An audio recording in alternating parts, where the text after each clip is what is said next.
Uh-oh, that's a problem.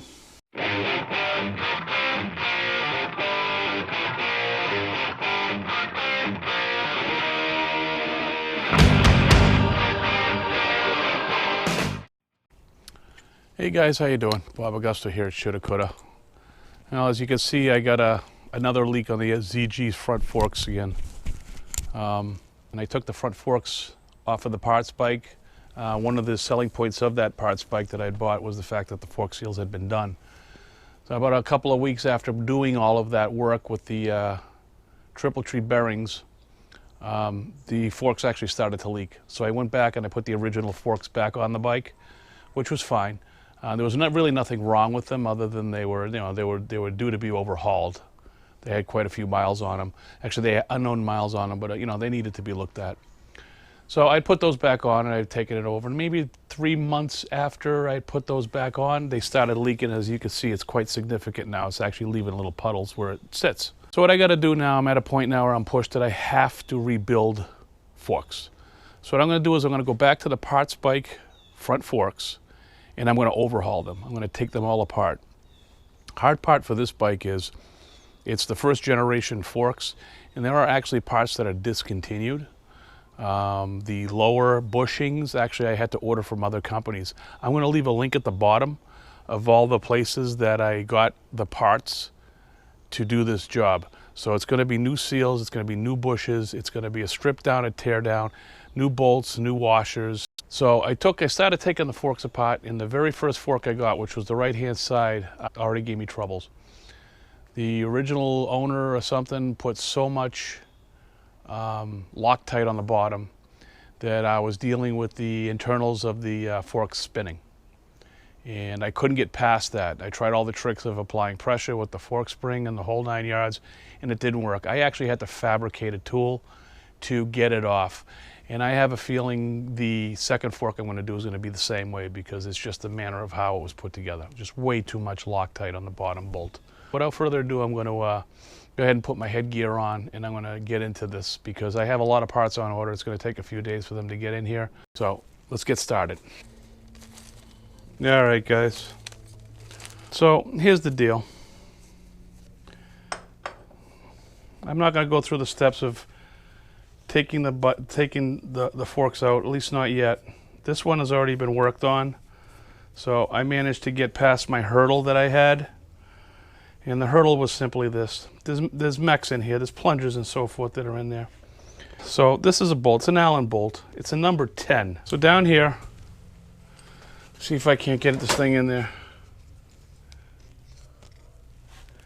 As you can probably see, I hope you can see, this screw goes up into there.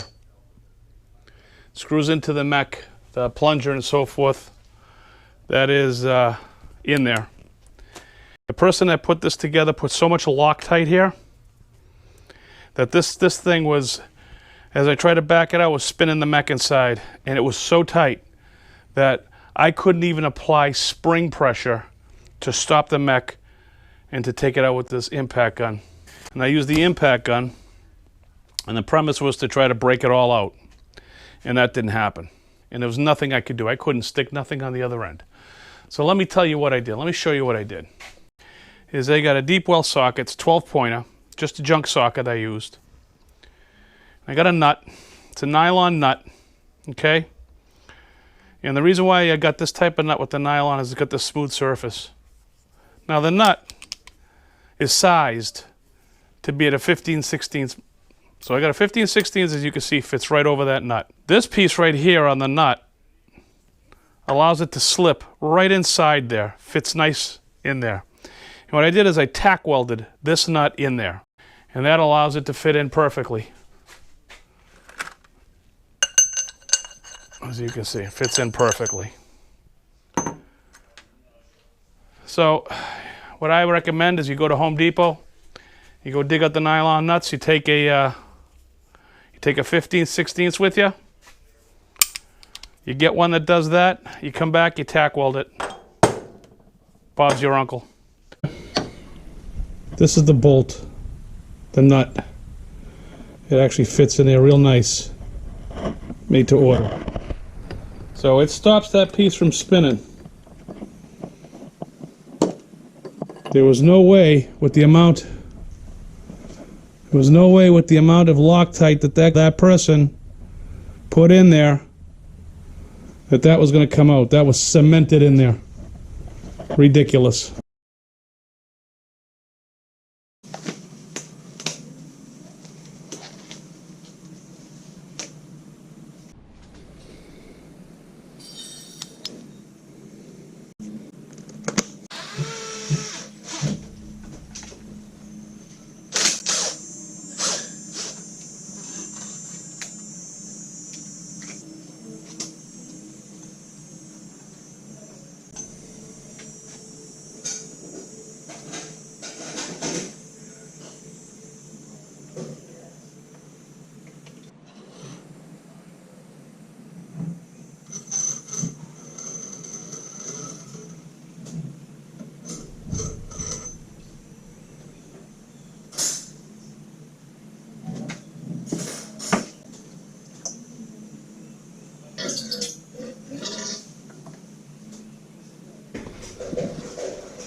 Ten millimeter. Half to 3/8.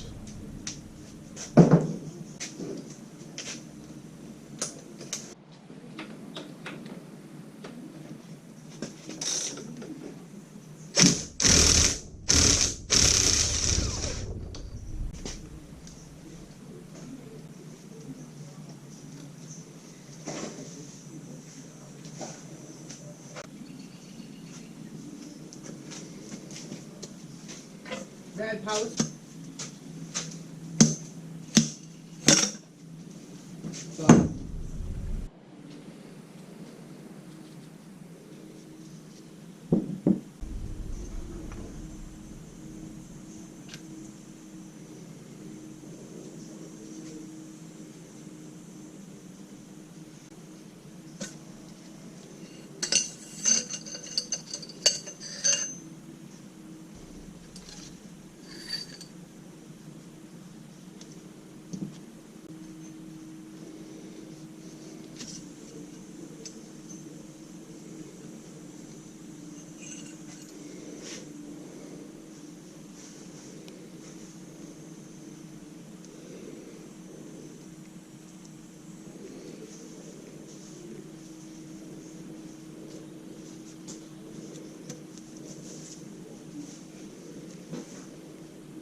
That's it. That's a disassembled. Now it just all needs a thorough cleaning. No carb cleaner here. These will all be replaced, so I don't care. But if you're going to save those, no carb cleaner on that stuff. There's no other rubber. The only thing is this nylon piece here. There's some crustiness going on in here. There's grit. There's a nasty grit inside this particular one. No, it's the right one. This is the one that was leaking, and there's a real grit in here. So that's the exact assembly order that this thing goes in.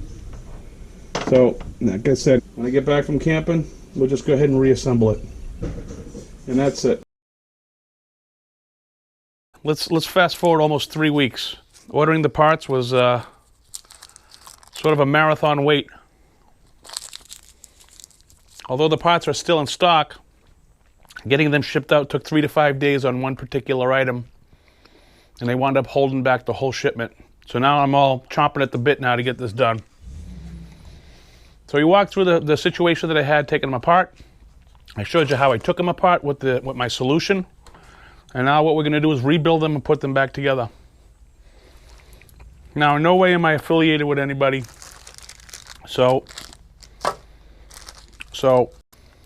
but this is what I did. I got the pieces, most of these pieces from Partzilla. These right here are your upper bushings, okay? It's your typical Kawasaki part number. You notice I got 4 of them, because not only am I going to rebuild these, I'm going to rebuild the ones that are on the bike there. So that's a Revzilla part. I got new CIRCLIPs. Let me see. They're standard CIRCLIP, used on many front forks of the era. Because I had to beat the crap out of the bolts to get them apart, I got a new set of these. Again, it was a Partzilla part. These are what they call these gaskets. These are the washers the crush washers that go in with those bolts I just showed you. All of this stuff is still able to be ordered through Kawasaki. None of it's discontinued. So I got your fork seals here. So I believe I got this off of Amazon. K&L, genuine. Reasonably priced. I mean, just your standard fork seals and dust cover. So I got those. And these were the parts that are discontinued. These are the lower bushings.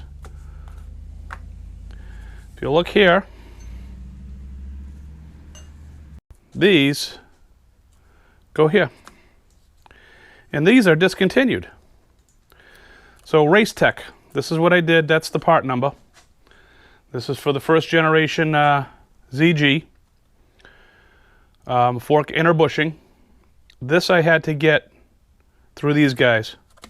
They make them. They look pretty good quality too. You cannot order that through Kawasaki any longer. So that's it. I got all the parts I need. So what I'm going to do now is assemble this. I'm just going to assemble one, show you how I do it.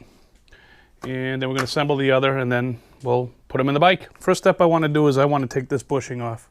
On this one here, if you notice there's a slit right there. Get a screwdriver in there. Very carefully go in there, poke in between. Do a twist. It opens it up. And you just slide it out. That's it. The new one's in. Basically repeat the process. You don't even need a tool. You could just kind of open it up with your hand a little bit. Keep it loose. And bop. That's it.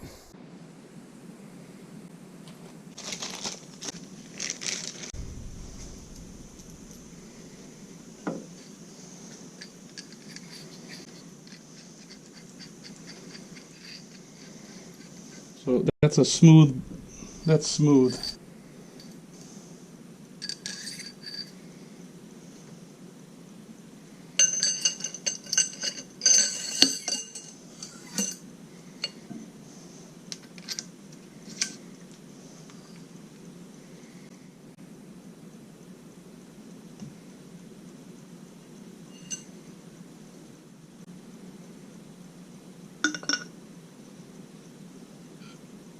Oh, does that feel good?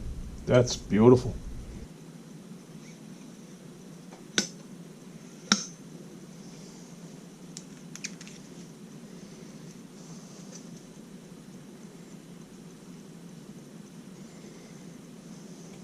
Little blue Loctite.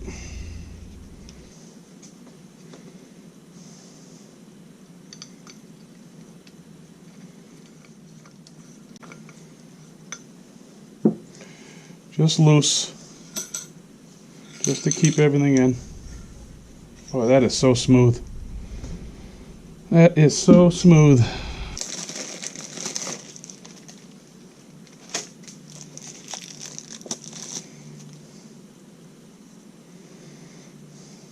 In order to put this bushing in, there's a tool that you can buy specifically for the job.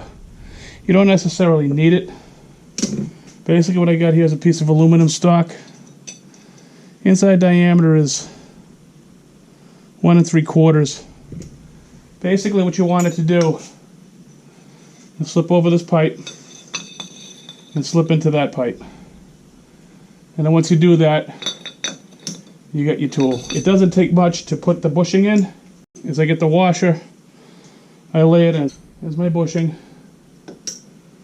Kind of just seat it in there. Let gravity do it, and then drop that down in there to protect it. I'm just going to get this and kind of ram it home. And that's it. That's all it took. You take a look in there, and that is seated. So the bushing's in place.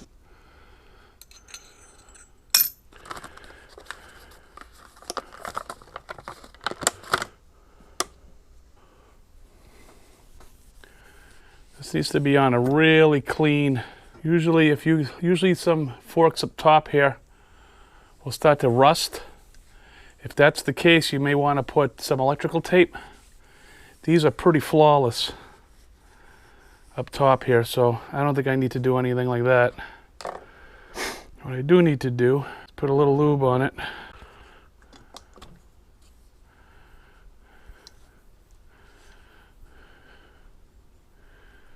Get it to slip right on down. Put some on the inside here. Spring side down. A little spring in there. Let's push it down. Bring it down nice and easy. Down into there.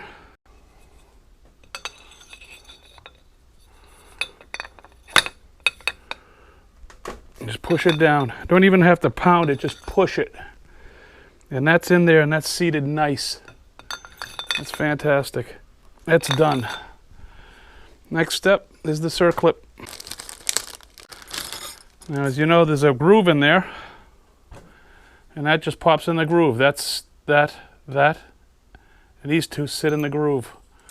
So we're just basically gonna push it down up in there. And it should just do it all by itself as you push it in. Bang. Look at that. That's it. There's your dust cover. Put that on. Require much. And there you have it. The last piece is to tighten that pain in the ass bolt.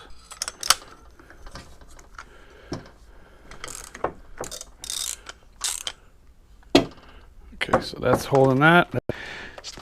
Start to crush the washer, and then the Loctite takes over, and that's it. She's finished. Just gonna have to put some oil in it. I'm gonna repeat this process for the other one. Just let you know, this is the oil I got. I'm going with a 10 weight.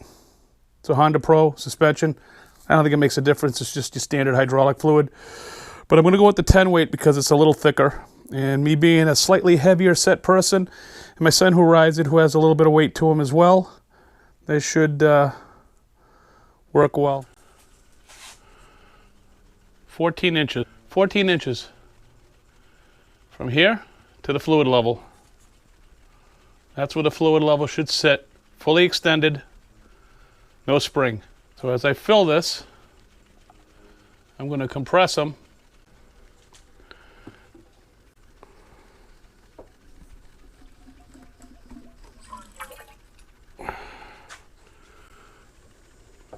Ooh, they're tight. That's nice. That is nice. I didn't feel like that before.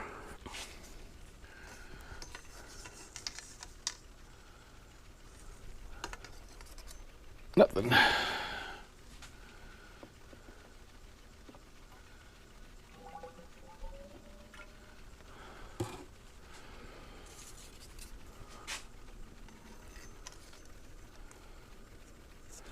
You know, I bought this fluid. I don't think it's anything other than transmission fluid. Oh, way too much. Let's drain a little out. So all I'm gonna do is put a rag around here and compress it till it comes out, the hole. And we just let that soap it up.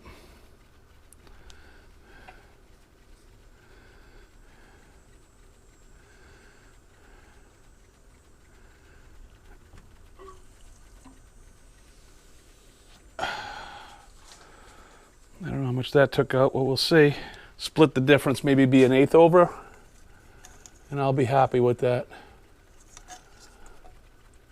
Or just be on the money. Yeah, it's about 1/8 over. Okay, that's done. We'll put the spring in, put the cap on. Bob's your uncle. Okay, oil level's full. Spring. Open. Closer together on the top. Open goes down. In we go. So, spring goes in the way I said. This is going to go in like that. This goes on like that. Normally I don't recommend doing this because they're fine threads. That's a 19 millimeter. But I am by myself today, so I'm going to be very careful here.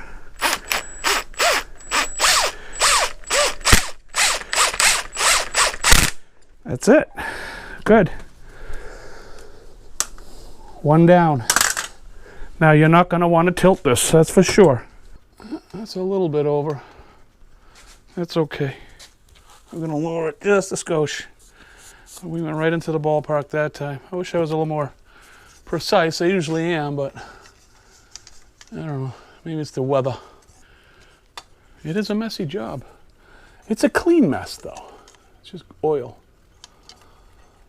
Bingo. We are on the money right there. That is the money. Okay, spring and then cap and we're done.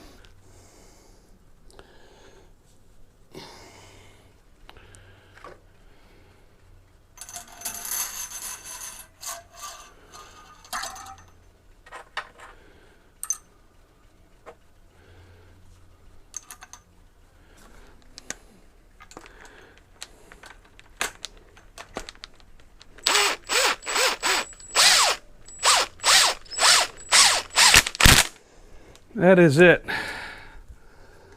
That is one done fork.